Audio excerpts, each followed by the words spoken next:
Stampers, it's Jackie Bolhuis from Stampers, and I am here today with some tips for helping you put together the 4 different cards in the Daisy Delight card collection. Now these 4 cards using the stamp set, you'll notice, do not use the punch at all. For this card kit, I wanted to focus just on the stamp set, but next month we're going to have another card kit featuring the stamp set along with the punch. So those of you that have this one are going to want to make sure you get next month's card kit because you'll be able to make 4 completely different cards incorporating the punch as well.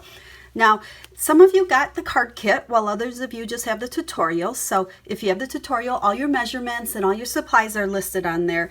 Card kit people, everything is stacked in your card kit with number 1 on the top, and you'll have 2 of each card and then just work your way down.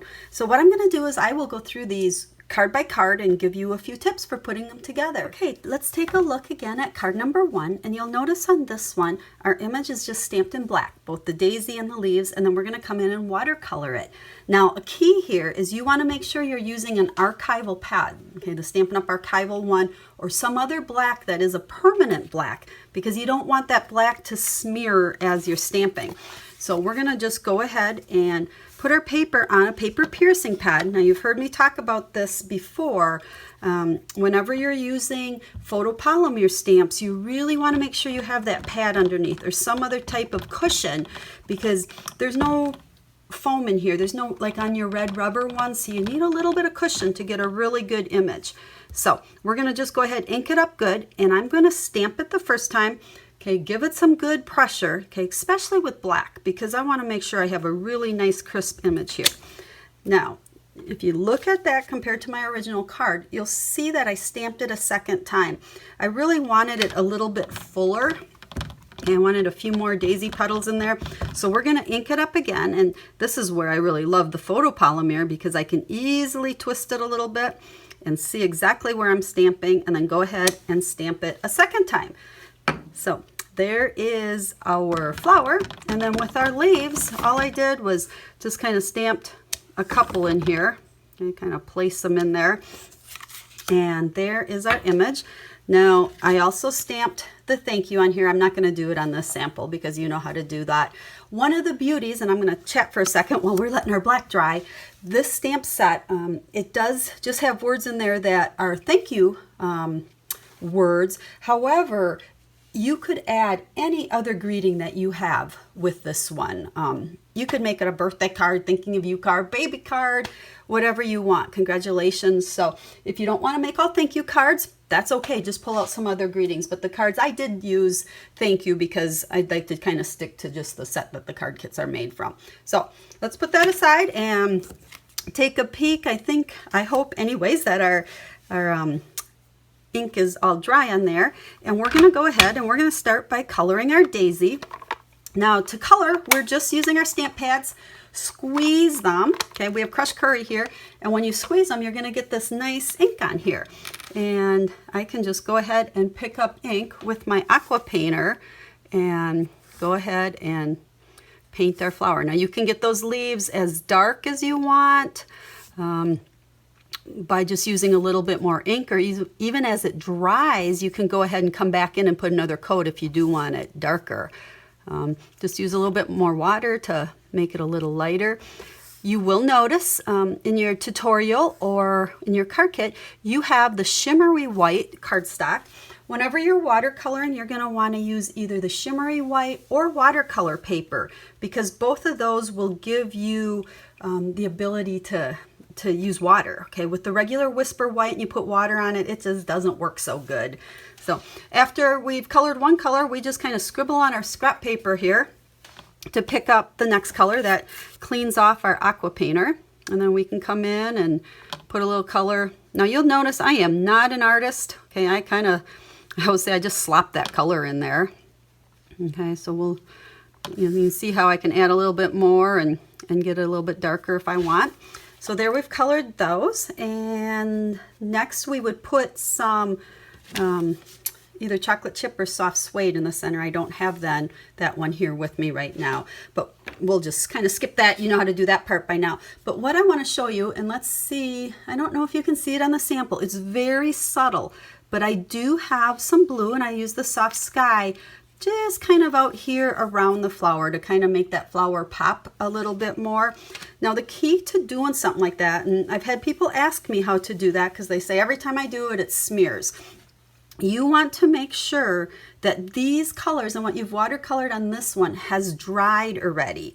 And that's kind of true for any time you're going to watercolor and you have two colors that are going side by side and you don't want them to blend into each other at all. Let the first one dry. Okay, we're going to, let's see, let's just make sure this one is good and dry. You can even hit it a little bit with your heat tool if you need to, but I think we're good here. Sometimes I'll even press it upside down. Oh, mistake on the back side.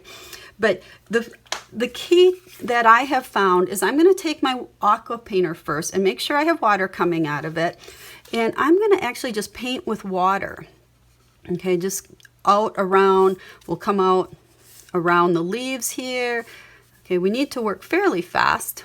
Okay, wherever I want that blue. And now when I come and I pick up this blue, and hopefully the camera's picking that up, it will kind of just blend in there, or not blend because we don't want it to blend, but because of that water already being laid down, it helps it just give it a real soft and just kind of, you know, go around and smooth in wherever we have that water, you know, especially when we kind of try to go in between here a little bit. So, and see if you see it, it's just that real soft blue in there. And it really does add a lot to your finished product. But like I said, the key was let the yellow and the green dry first and then paint it with water first and then come in and add a little bit of that soft sky just to give it a little soft blue in there. So that is it. That's what I need to show you for card number 1. The rest of it is just putting it together. So let's move on to card number 2. So let's take a peek at card number 2. This time we're using the smaller flowers in it, and there's lots of parts and pieces. I kind of laugh all the time, but I fondly call sets like this parts and pieces sets because you can just build your flowers or build your images with a lot of pieces, but it makes it really easy because you just use a bunch of different colored stamp pads. So we're going to start with the stem, okay, and we're using Old Olive. I did stamp my thank you on here already for you to make sure it's dry, but again, do whatever words you want, but you want to do those words first because then it allows you to work everything else around those words. So I just went and we're going to put 3 of our flower stems like so, and that was in the Old Olive. And then our flower is actually 2 pieces. Okay, so we have what I call the more bold one and then the more detailed one.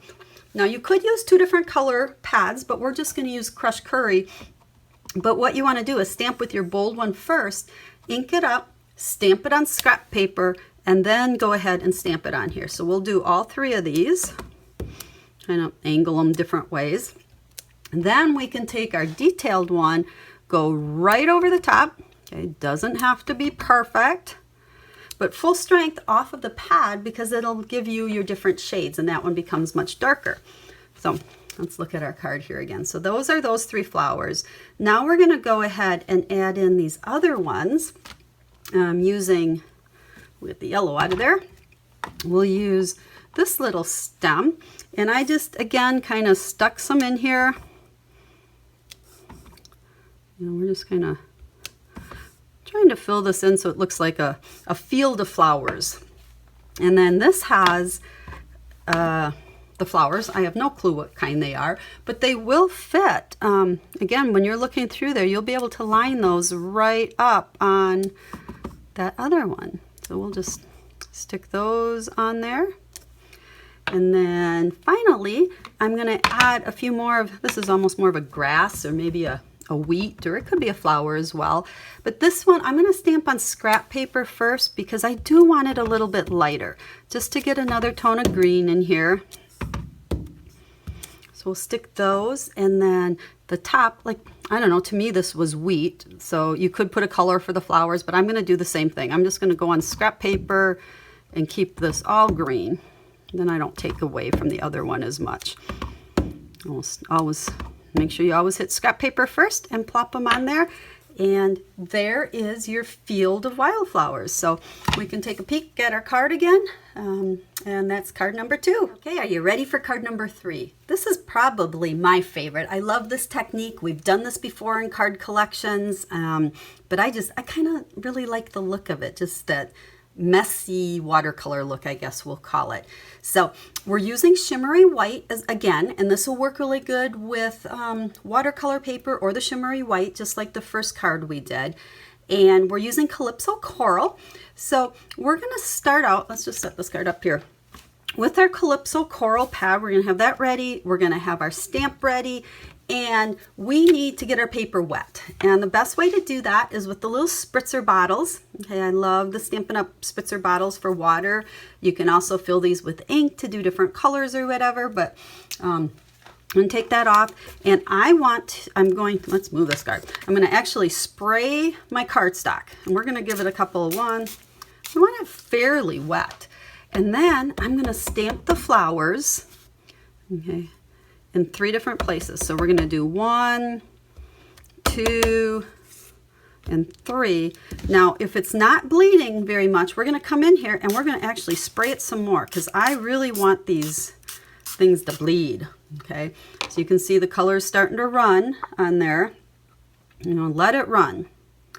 And the fun thing about this is every time you do it, it is going to turn out totally different. Okay. And you want it to bleed more, we can put more water on there and let it go. Now this one does take a little bit of time because we do have to dry it. So we want to set it aside until it's dry. You can use your heat tool to kind of speed it along. But we're going to set it aside to dry and we'll be right back to finish it up. Okay, there we go. We're dry. Okay, it doesn't look very pretty right now, but you can see how much those colors bled. And so to make our card now, we're going to ink up our stamp again, and we are going to do the second stamping right on top of it. And this will kind of bring those flowers to life. And I mean, if you want, and again, they all turn out different. If it still seems like those flowers aren't dark enough, you can go ahead and even stamp it in there a 3rd time. Okay, and then you'll have some nice full flowers, so you kind of decide what looks the best for yours. Again, they don't have to be perfect. That one I probably should have spun around a little bit more. And then to stamp the inside, we are just going to use the 2 stamps. Again, it's a 2-step stamp. Okay, so it's going to work just like we did before. We want 2 different shades, so we're going to stamp on scrap paper first to get a lighter one, and we're using soft suede here, and then full strength on the other one, so that'll make that center of that flower pop nice. So again, here's a peek at our finished product. The words "thank you for your kindness," those are embossed in white. We've done embossing quite a few different times in the card collection, so I'm not going to talk about that. If you do not know how to emboss, please let me know. I have a whole video on it, and I'll send you the link to that video. But for now, you should know how to do that. So there is card number 3. And then we'll take a peek at card number 4 because I don't really need to tell you anything about it because it's just embossed. I love navy and white together. So this one I really don't have to say anything. Again, if you don't know how to emboss, make sure to let me know and I'll send you that video link. But that is it for your cards in your card collection. If you have any questions at all or you need help with any of this, please let me know. I am here to help you with all your stamping needs. And again, watch for another kit next month that is going to use the same stamp set along with the punch. So thanks for being either a part of my stamp club or purchasing a card kit or a tutorial. I really appreciate it, and I hope you love the projects as much as I do. Have a stamp happy day.